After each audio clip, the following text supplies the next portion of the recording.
Hello YouTubers, my name is Frederick Lopez and you are on the Dark Knight of Steel channel.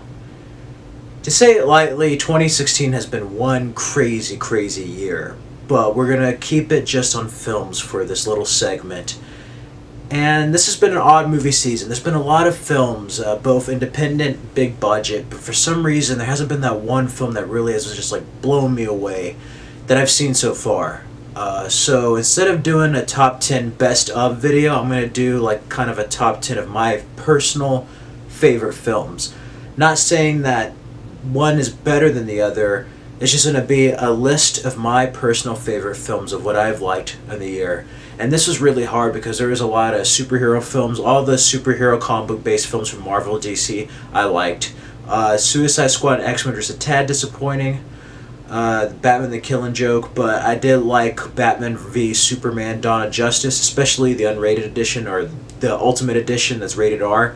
And then I liked Captain America, I liked Doctor Strange, but I could only have a couple on the list, and Deadpool still holds a special place in my heart, so I had to figure out how to rank them in a certain way just to keep this video short. So I'm going to have two of them that are kind of tied and then just go up from there. And they're not going to be in any order of like best, worst. They're just my favorites. And this is my personal opinion, so if you disagree, this is my list. Make your own. And if not, just let me know if you agree, disagree in the comments below and what your favorite films of the year so far are. What are your favorite moments from the films I mentioned? Stuff like that. I still haven't seen all the films, so I want to see La La Land. I know that's going to be great. I still need to see Fences, Moonlight, Hell or High Water, Manchester by the Sea, what else? Rules Don't Apply. I really want to see Rules Don't Apply, even though Warren Beatty is a little bit old to be playing Howard Hughes. I still want to see it for Lily Collins and how the story's going to be. So there's still some stuff I need to see. But anyway, to start off my list, we're going to start off with two of them that are kind of tied and then move on from there. And the first film I'm going to mention is really kind of batshit crazy out there. But I'm surprised it hasn't been on many top 10 lists.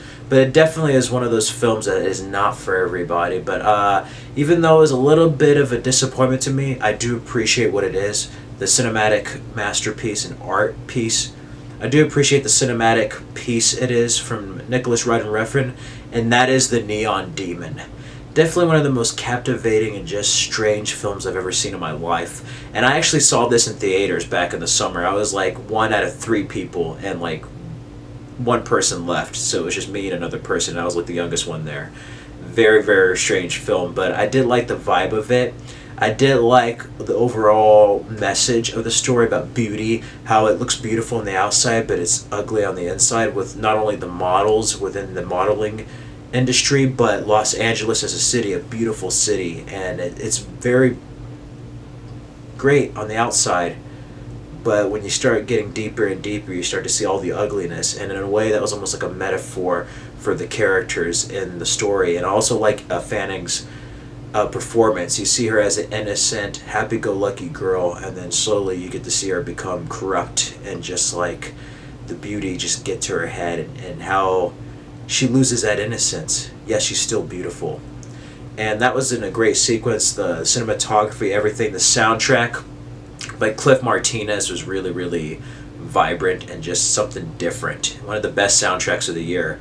So that is my favorite. Another one is a little bit more of an obscured film that hasn't had a wide release, but it has Mel Gibson, and that is Bloodfather. I really liked Bloodfather. And originally that was going to be done by Sylvester Stallone, acting, directing. It went through a couple of stages during production, and eventually Mel Gibson ended up being in the movie. And it was such a breath of fresh air, really, to see like an independent, kind of like just a regular action movie the way you used to see them before. Is it the best plot? No. It wasn't quite like Taken, like people said, but it was kind of a B movie. But what helped the film is that it was character driven, and the characters really drive the film. Mel Gibson's performance is among the best. I've thought that his past couple of films were really great, but this one you can definitely tell he's getting that certain groove back. And I saw a glimpse of like Martin Riggs from like Lethal Weapon and a bit of Mad Max. I just saw a glimpse of Mel Gibson that I haven't really seen since the early 2000s, late 90s, and it put a smile on my face. I really love all the action and the performances from him.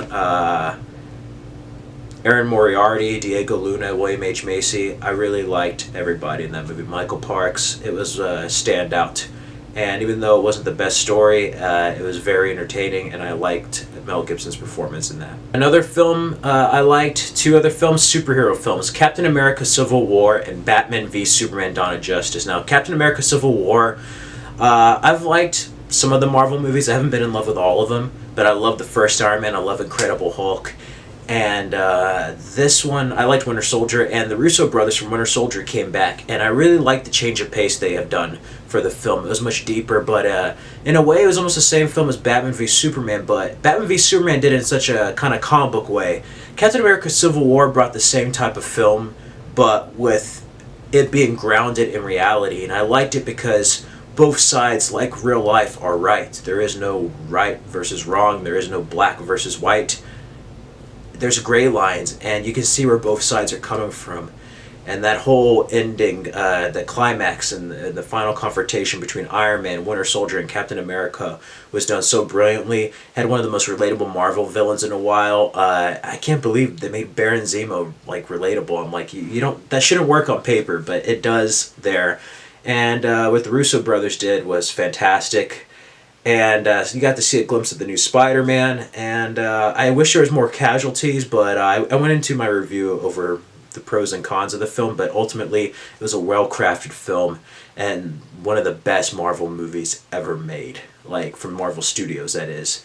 And it was fantastic. I loved it. And then Batman v Superman. I actually really supported this film when it came out, the theatrical edition. You could see, I guess it's my background in filmmaking, being involved in films, but like I could tell where they may have edited it a bit, where there were certain spots that were missing, and it just, I don't know, after going through film school and just making films, I can just catch that a lot easier.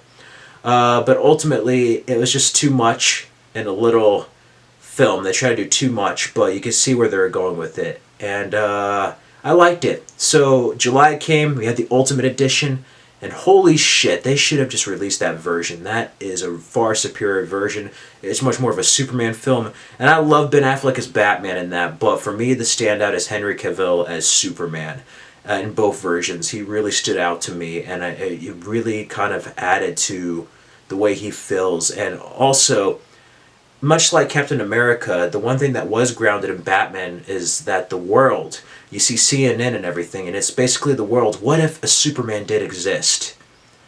How would the world react? It'd be pretty much like Batman v Superman Dawn of Justice, and I think that's why some people didn't like it, is because really deep down, that's how we would treat a Superman if he existed. And I really, really liked it. For that regard, The Dark Knight Returns, Superman, Death of Superman story influences Wonder Woman. The soundtrack is just brilliant. Jesse Eisenberg took a while to grow on me, but I liked it. It reminded me of the Mad Scientist Lex. And yeah, it's on my favorite list. It's not the best superhero film out of the year, but for some reason I find it highly rewatchable and enjoyable. And that's the Ultimate Edition that's like 3 hours long, so that says something.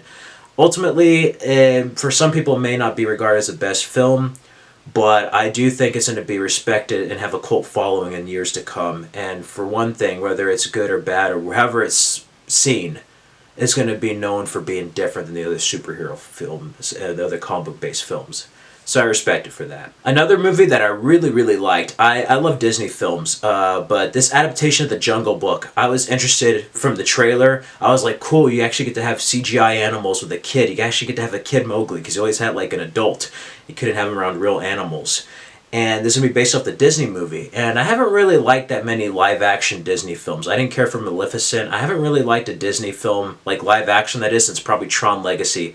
This film was excellent. This is how you should do an adaptation. I want to see Beauty and the Beast, and it's no surprise that they got Jon Favreau to direct the upcoming remake of The Lion King. Jungle Book was a fantastic visual feat, and it was as a spectacle. It was the way movies should feel. It's entertaining, great story. The visuals are just out of this world. You're transported to another world, and I really, really, really love The Jungle Book. Definitely among the best films of the year, and one of my favorite Disney films of recent memory. Going back to Mel Gibson, this is probably among my favorite films I've seen so far that really got to me emotionally. And before the elections and stuff, I got to see Hacksaw Ridge, directed by Mel Gibson. Mel Gibson has always been a phenomenal director. A Man Without a Face, Braveheart, Passion of the Christ. Comes back here with Andrew Garfield, and Andrew Garfield is such a great actor. I remember seeing him in like films like The Imaginarium of Dr. Parnassus, way before he was Amazing Spider-Man. And he was wasted in Spider-Man. You could just see his true acting chops. And I'm glad he's got a role like this, and then Silence from Martin Scorsese, because this is really, really an emotional film, and that Desmond Doss was a real person. I actually got to know about him through this film as such a brave hero who fought for a nation, and it's just an all-around emotional film. Vince Vaughn gives a great performance. Sam Worthington's in it. Teresa Palmer, Hugo Weaving. But it is a great film. It is definitely among my favorites, and it's one of those that just gets to your heart and just really makes you like think about stuff in life. It puts things in perspective. And it really is a good film to look at, to see the mentality of the nation during World War II compared to like recent memory. And it kind of shows us what we can be, if we wanted to. But Mel Gibson, it's no surprise that they were nominated for Best Screenplay, Best Director, or Andrew Garfield in acting. It is a tour de force, and he came back strong. And I want to see more films by Mel Gibson. He's been sorely missed in the film industry, and we need more of him, because that was one of the best films of the year. Definitely probably one of my favorite war films since Saving Private Ryan. And it's also very rare to see somebody, a character, a person, deal with faith, and not in a cheesy way. It's not like those war room movies where it's just like that, or Left Behind, where it's just like a religious Bible over your head. No, they do it in a realistic way. They show the reality and just the horrors of war, but then they show this person remaining true to himself, his morals, his faith. And probably since Chariots of Fire, I haven't seen that in like a mainstream movie, a big budget movie. So it was definitely a refreshing film, and among my favorites. Another one, we're going to get more sci-fi here, but Star Trek Beyond I was a real fan of. I like all the Star Treks, especially the Chris Pine ones, but Into Darkness was a little bit more of a retread, and it wasn't like the first one. This one was kind of closer to the first one with Chris Pine back in 2009. That one is still my favorite, the 11th one, but Star Trek Beyond was such a great film. Like, it was just entertaining. And it has some heartfelt moments with Anton Yelchin and Leonard Nimoy since they recently passed. And I love that scene where Spock leaves his belongings. This is spoilers, but not too much spoilers. Basically, they tie in Spock passing away in the story like Leonard Nimoy, and he leaves belongings, and it's a picture of the original crew. I think it's a cast photo from The Undiscovered Country, and that was such a heartfelt moment. They had the writer, along with Simon Pegg, who also co-wrote, just did such a fantastic job of not only creating an original story and bringing something new to it, along with Justin Lin's directing, but like they really honored the past 50 years of Star Trek.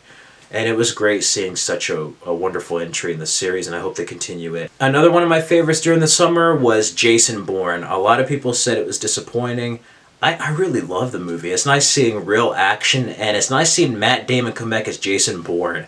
I like On Her Majesty's Secret Service, so this is not knocking Bond, but it's almost like when you see George Lazenby, and then you see Sean Connery come back for the next installment, you're like, that's James Bond. This is like, forget Jeremy Renner. Matt Damon is Jason Bourne. I know the other guy was another character, but you can't have it without Jason Bourne, and it was nice to see him come back. And it was nice to see him come back to form, really. And I highly, highly enjoyed the film. Paul Greengrass's direction, Tom Lee Jones in it, Alicia Vikander. I just love the movie. It's very action-packed. It resolved some stuff, and it brought Bourne in a digital world, in a Snowden-era world, post-George W. Bush. So it was very interesting to see that character in this world and what has happened since Ultimatum. And I really, really dug the film. And it's weird having him and Vincent Cassel fight, considering they're both in Ocean's 11 trilogy. So like Ocean's 12 and 13, and it's just like, they're in Las Vegas. But yeah, Matt Damon's a very versatile actor, and it was nice to see him back as Jason Bourne. Another film, this is going to be a rare one that's not on many people's lists, and I might get some flack for it, but I really highly enjoyed The Legend of Tarzan. I know that sounds silly. I was not expecting to like that film whatsoever. I was like, this is gonna be... I mean, it looked okay to watch like for a rental, and I'm like, this might be stupid. But it really took an interesting turn on it. It's probably the best version we've had live action since like Greystoke with Christopher Lambert in the 80s. It was a really well made film. It had excitement for a summer film. It reminded me of the way I felt when seeing King Kong in that drought of 2005 during the movie season. Margot Robbie... what's his name? I forgot the guy. The guy playing Tarzan. He's from True Blood. He played Zeke in Zoolander. I can't believe I would have had a blank on his name. I think Alex Skarsgård or something. Something like that. I may have had it wrong. But Samuel Jackson's in the movie. I didn't know that till I saw it. Christoph Waltz. It's directed by David Yates. It's directed by David Yates, who did Harry Potter, the last couple of Harry Potters. But it was a really... enjoyable film, more than I thought it was going to be. And yeah, it made me like Tarzan. I was like, that's something. And it wasn't a retread of an origin. He's already been civilized. He's like living in London. It's almost like Hook or the Alice in Wonderland Disney film where they go back to where they came from. And that was a very interesting take on it. And it felt like it was a Tarzan that was modernized. And I highly enjoyed it. It's one of my favorite summer films and one of my favorite films of the year. Real quick, before I move on, I completely forgot about Deadpool. I don't know how the hell I did that, considering I just said it was my favorite superhero film. But yeah, I really love Deadpool. It's my favorite superhero film out of all of them.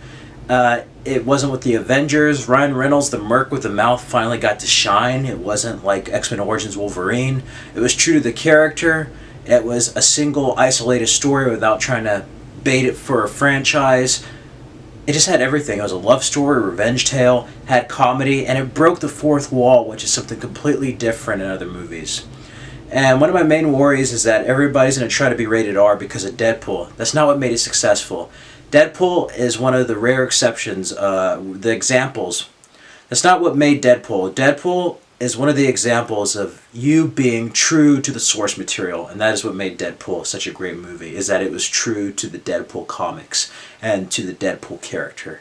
And is among my favorite films of the year. Superhero films and just favorite films in general. Ryan Reynolds just gave it his all, and he was born to play Deadpool. And I love it. Plus, you also have superhero landing in it. So yeah, between that and TGIF Fridays, along with DMX's X Gonna Give It To You, I can't ask for a better movie. And then, for the last one to talk about, which might actually be my favorite movie, but I really haven't had a film that's blown me away to the point where I wanted to call it the best movie. Revenant, I would probably say maybe, but it came out in 2015, limited release, but why 2016, so I'm not sure if that counts. But Star Wars Rogue One. Wow. That is how you make a Star Wars film. I liked Force Awakens, but like I wasn't really deeply in love with it like everyone else was. And this is how you freaking make a Star Wars film. I absolutely loved Rogue One. People may feel differently about people may feel differently out there, but for me, I mean, if you grew up on the original Star Wars trilogy, on the VHSs, like before the prequels, and I love the prequels, don't get me wrong, I love them, but if you just remember Star Wars the way it was and it was just a trilogy, you're going to love Rogue One, especially that third act. The third act was amazing. You had some CGI surprises, some nice little Easter egg nods, and the vibe and atmosphere felt real. It felt like it was in the same universe of the original Star Wars.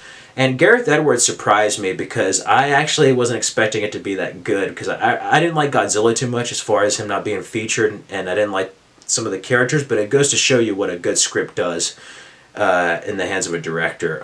It was a Star Wars movie that brought a smile to my face and made me have faith in seeing a Star Wars movie. It's like after Force Awakens, I'm like, Disney can do whatever. They're going to milk it till it runs into the ground. But this one, yeah, they're going to milk it till it runs into the ground, but this one brought back Star Wars to me. I haven't felt this good about Star Wars in a long time, since I was a young kid. I mean, it filled the hole in my heart that Force Awakens made, and I really, really love Rogue One. It was fantastic. Felicity Jones, Diego Luna, again in another movie. Donnie Yen, my boy Donnie Yen, actually gets a really good part in a Hollywood film. That's awesome. Yeah, James Earl Jones back as a voice of Darth Vader. Just the Easter eggs. Orson Krennic, that character was good. What's his name? Guy who played Lashif. I can't believe I'm blanking on his name. Mads Mikkelsen. I liked him as Jyn Erso's father. And yeah, that was one of my favorite movies. So that's just a brief overview of my favorite movies of the year. It's not everything. Some honorable mentions. 10 Cloverfield Lane. What else? The Nice Guys was good. I like Doctor Strange a lot. X-Men Apocalypse. Even though the villain was a little weak, I still liked it. And yeah, that was just kind of a top 10 favorite. I'm not saying any films are better than the others, but those are just my personal favorite films that I kind of wanted to share with you guys before the year is over. I try to make some more videos, but I've gotten really behind on that. I just got done last month making my new short film. So we'll see how that goes on festivals and stuff. I don't know how it's going to be if it makes a festival, but we'll see. Anyway, I just wanted to share this, and feel free in the comments below to comment on your favorite films, and if there's any films that you like that I mentioned, what are your favorite moments? Feel free to comment, like, subscribe to my channel, check out the music videos of the past year, and also check the Frederick Lopez channel. All the movies I mentioned just about I reviewed on that channel, and I'm reviewing the Underworld films right now, so all the reviews of the previous Underworld films should be uploaded by the time you watch this video. I'm going to do that in preparation for Underworld Blood Wars. So hopefully I see that and review La La Land. I really want to see it. Ryan Gosling and Emma Stone are just like the next Meg Ryan and Tom Hanks. I love them. But yeah, definitely feel free to comment, like, subscribe, do whatever. And again, if you don't agree with this list, that's fine. I'm not wanting to get into any disagreements or fights. This is my own personal opinion. And if you have a favorites list, feel free to share it in the comments below or make your own video. Do whatever. And I hope all of you out there have a happy, happy new year. I'm ready for 2016 to just die. Like, 2016, yeah. 2016, yeah. Anyway, good riddance to 2016. It's like, Merry Christmas and a Happy New Year, filthy animal. Or like the Joker in Batman 89, where it's just like, I'm glad you're dead. You're a vicious bastard, 2016, and I'm glad you're dead. Anyway, I don't know. Anyway, I wish all good luck to those out there watching in 2017. We'll see how it goes. The more things change, the more they stay the same. So just all of you out there, hope you had a Merry Christmas, and I hope you have a Happy New Year. Yeah, have a Happy New Year. And thanks for watching. If you watched this whole video, damn, thank you very much. I appreciate it. And yeah, till next time.